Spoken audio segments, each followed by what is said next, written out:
Bismillahirrahmanirrahim. Assalamualaikum warahmatullahi wabarakatuh. Sebelumnya saya sudah membuat video ya tentang awal mula anak saya terdeteksi penyakit jantung bawaan. Nah, di video kali ini saya akan membahas tentang ciri-cirinya yang dialami anak saya. Jadi kan anak saya itu bocornya tipe VSD ya, di mana ada kebocoran di ventricle gitu kan. Dan karena jantung itu banyak macamnya, jadi sebenarnya ciri-cirinya banyak. Cuman yang akan saya bahas di video kali ini yang terjadi pada anak saya gitu. Mudah-mudahan video ini bisa bermanfaat buat ayah bunda yang apa ya, supaya waspada aja gitu.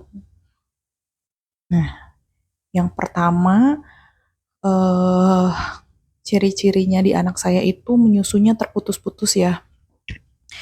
Jadi anak saya itu kalau menyusu itu nggak sampai yang tidur pules, nyaman gitu kan. Selalu gelisah, kalau nyusu tuh gelisah, nyusu putus lagi gitu, nyusu lagi putus lagi, nggak sampai kenyang dia jadinya. Jadi sebulan pertama itu sebenarnya dia masih bisa menyusu dengan baik gitu kan. Tapi pas 2 bulan kok ada yang aneh. Awalnya saya mikir apa karena saya pakai dot ya, bingung puting. Itu bisa jadi salah satu hal sih yang memicu apa ya, nggak mau nyusu DBF langsung gitu. Dan yang kedua itu berat badannya susah naik. Ini ada kaitannya juga dengan yang pertama. Karena apa? Karena kalau misalkan menyusunya terputus-putus, otomatis asupan yang masuknya juga kurang. Ditambah kan anak aku itu harus membutuhkan kalori yang banyak gitu. Sehingga kalau misalkan asupannya kurang, apalagi ditambah dia membutuhkan kalori yang cukup banyak, itu sangatlah kurang juga gitu kan. Nah, maka dari itu berat badannya itu susah naik. Jadi kan di buku Pink itu ada ya, misalkan setiap bulannya itu anaknya ada targetnya tersendiri, harus misalkan harus naik 500 gram, harus naik 1 kilo. Nah, anak aku per bulannya naik, cuman nggak sesuai dengan KBM itu yang di buku Pink. Jadi jangan disepelein ya. Tadinya saya mikir ya nggak apa-apa lah, yang penting naik, tapi ternyata enggak gitu.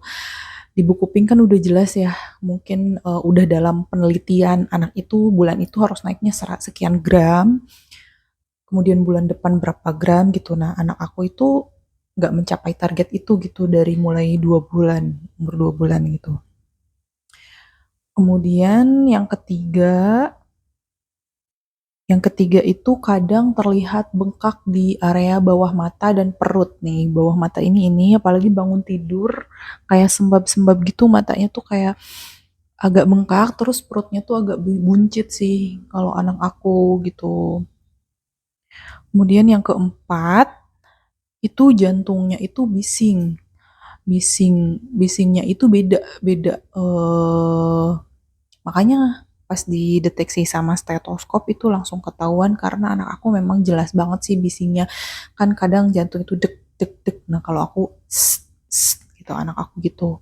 Tapi ini tuh sebenarnya nggak ada jantung yang nggak bisa nggak kedeteksi lewat stetoskop gitu. Makanya kenapa ada juga sebagian yang ketahuannya itu sudah dewasa.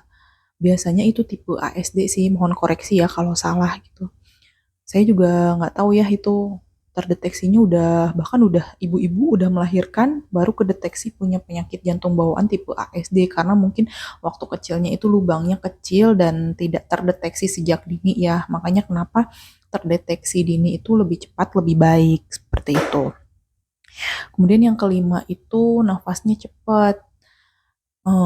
Kalau tidur saya suka perhatiin tuh nafasnya, jadi perutnya kan kembang kempisnya itu kayaknya cepet banget, beda sama yang hembusan nafas orang normal gitu kan, kayak gitu-gitunya lah.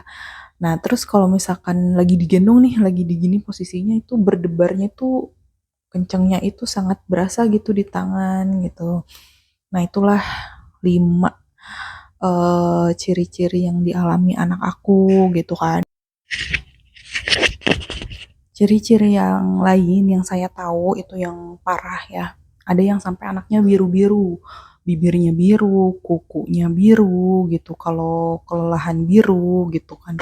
Kemudian ada clubbing finger, ya kuku-kukunya itu kayak bulat-bulat gitu. Nah, itu mungkin penyakit jantung yang gampang terdeteksi ya.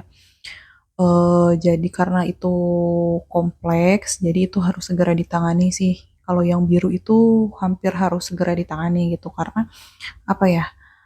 Memang lebih cepat ditangani itu lebih baik gitu. Oke, sekian dulu penjelasan ciri-ciri dari saya. Mungkin nanti akan saya jelaskan lagi di next video tentang penyakit jantung yang dialami anak saya. Oke, assalamualaikum.